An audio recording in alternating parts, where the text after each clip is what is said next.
मेरे चैनल छैला बिहारी ऑफिशियल को सब्सक्राइब करें, बगल में जो घंटा है उसको जरूर दबाएं और हाँ, लाइक करना बिल्कुल ना भूलें। धन्यवाद।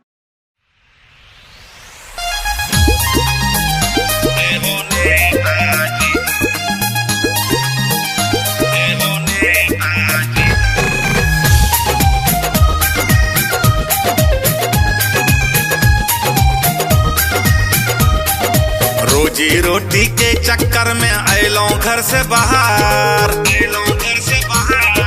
रोजी रोटी के चक्कर में आयलों घर से बाहर।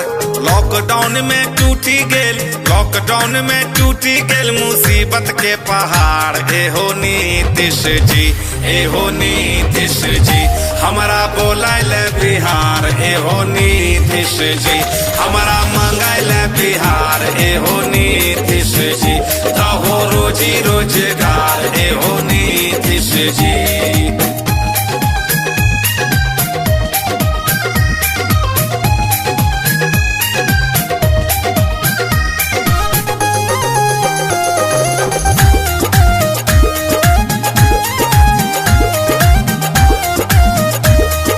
बिहारी मजदूर कितना सहते तिरस्कार, हाँ बिहारी मजदूर कितना सहते तिरस्कार।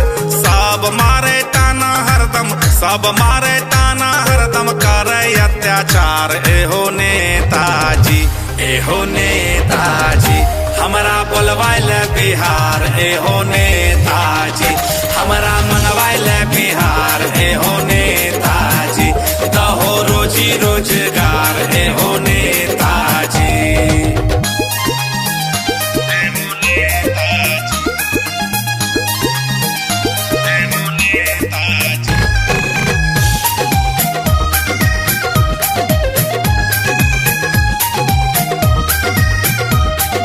खुलवा कल कारखाना, फैक्ट्री और व्यापार, हाँ खुलवा कल कारखाना, फैक्ट्री और व्यापार। जात पात पिछड़ापन के, जात पात पिछड़ापन के गिरा दीवार। ए हो नीतीश जी, ए हो नीतीश जी, हमारा बोलाइल बिहार। ए हो नीतीश जी, हमारा मंगाइल बिहार। ए हो नीतीश जी, दहो रोजी रोजगार। ए हो नीतीश जी।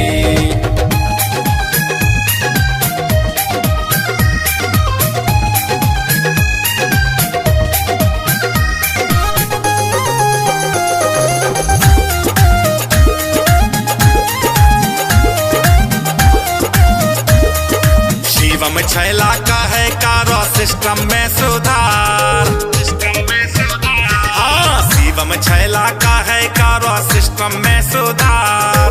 अफसरशाही रिश्वतखोरी, अफसरशाही रिश्वतखोरी के करो उपचार। ए हो नेताजी, ए हो नेताजी, हमारा बोलवाइल बिहार। ए हो नेताजी, हमारा मंगवाइल बिहार। ए हो नेताजी, दहो रोजी रोजगार। ए हो नेताजी।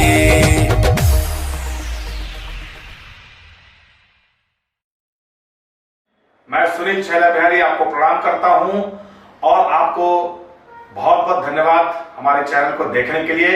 और अगर अभी तक आपने हमारे चैनल को सब्सक्राइब नहीं किया है तो कृपया सब्सक्राइब करें और बेल आइकन जरूर दबाइएगा ताकि मैं कुछ भी डालूं तो सबसे पहले आपके पास पहुंचे।